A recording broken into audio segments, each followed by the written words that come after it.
Hi everyone! Welcome to my YouTube channel at kung saan nyo mang nakikita tong video na to, sa YouTube ba, sa Facebook, o sa TikTok. Ang content na to is for product review at para lang mag-share ng mga beauty secret na hindi natin dapat gine-gatekeep. Dahil dapat lahat tayo ay maganda at makinis. First time kong magpo-product review sa account ng Beauty Boss. At papakilala ako as Beauty Boss. Okay, yan po ang pagpapakilala ko ngayon. I am Beauty Boss dito sa TikTok and all social media platform. Wala nang patumpik-tumpik pa. This is the product that I'm going to share with you. The Derma Republic. Ayan. So, complete ako. Meron akong facial wash, toner, serum, and another serum. Dalawa yung serum na nile-layering ko siya. What I like about this product is more affordable, unlike dun sa mga skincare na branded at galing sa ibang bansa. Plus, they have a transparent ingredients. Makikita mo yung mga ingredients niya dito. Ayan, pati dun sa unahan. Kung ano yung main ingredients, makikita mo na agad. Kaya kung meron kang allergy sa ingredients na to, hindi mo na siya bibilin kasi transparent nga siya. Meron siyang wide range for acne, dark spots, whitening. So, depende na lang yan sa'yo kung anong type ng skincare meron ka. Para sa akin, gusto ko is brightening. Sobrang na-impress ako sa good result nito. In 3 weeks, nakita ko na talaga yung pagka-glass skin. At dahil dito yan. Kasi naman, meron siyang alpha-arbutin, niacinamide, at tranexamic acid. Ayan, nakikita nyo. Yung ingredients na yan is powerful brightening. So, paano ba natin ito gagamitin?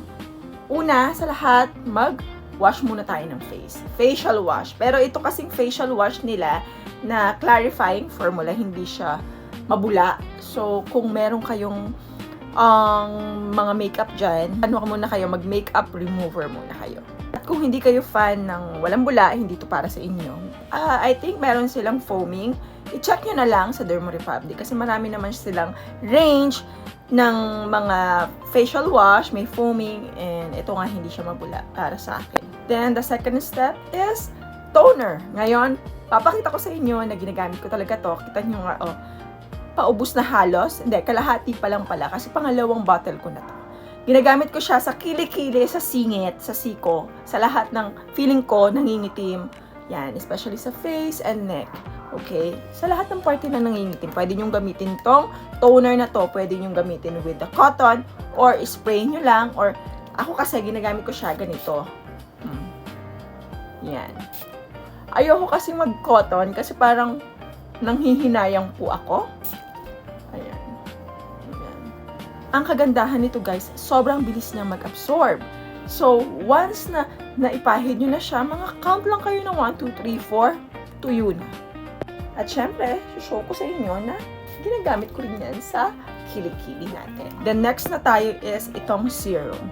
Gamitin nyo itong serum na to, yung may 15% L-ascorbic acid plus E plus ferulic acid, yung brightening formula, sa gabi. Huwag nyo siyang gamitin sa umaga.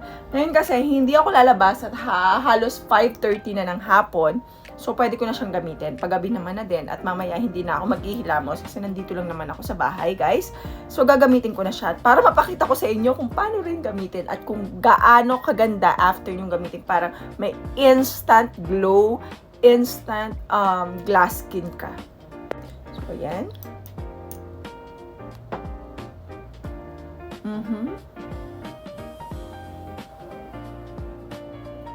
Konti-konti lang.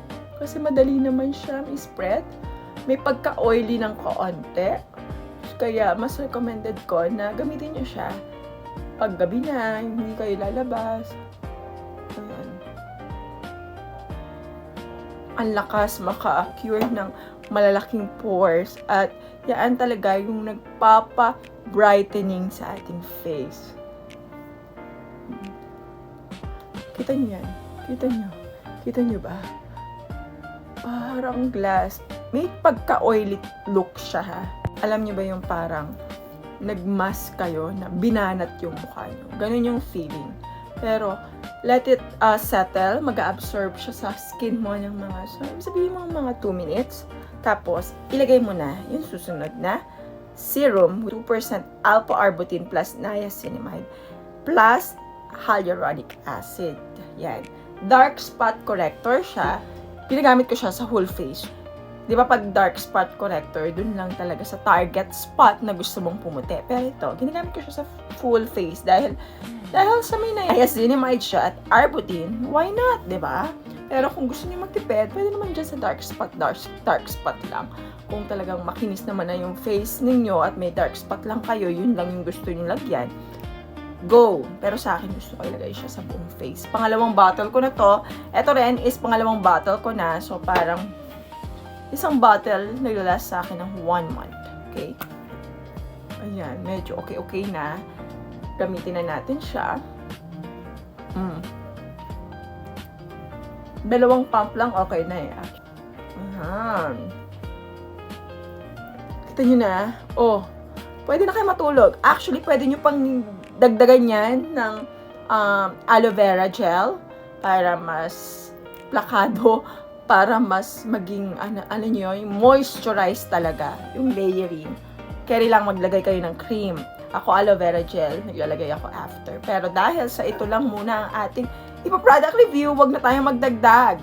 Okay? Ito lang muna ang aking paglalagay sa ngayon. At ito ay talagang sobrang na-happy ako sa result nito. Good value of money, especially for beginners, with a lot of active ingredients without spending a lot.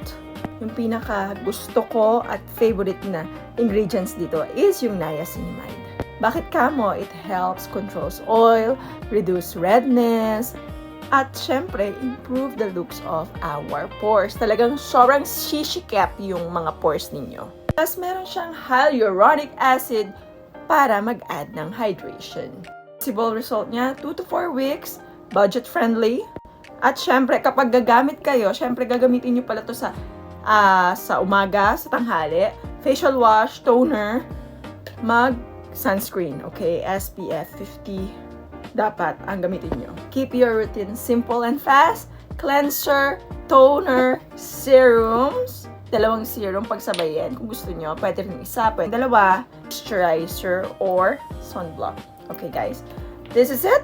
Thank you guys for watching this vlog, this product review. Sana may natutunan kayo. Bumili na kayo nito. Hindi to sponsored. Sinishare ko lang sa inyo yung na-experience ko. Okay, thank you guys for watching. Bye!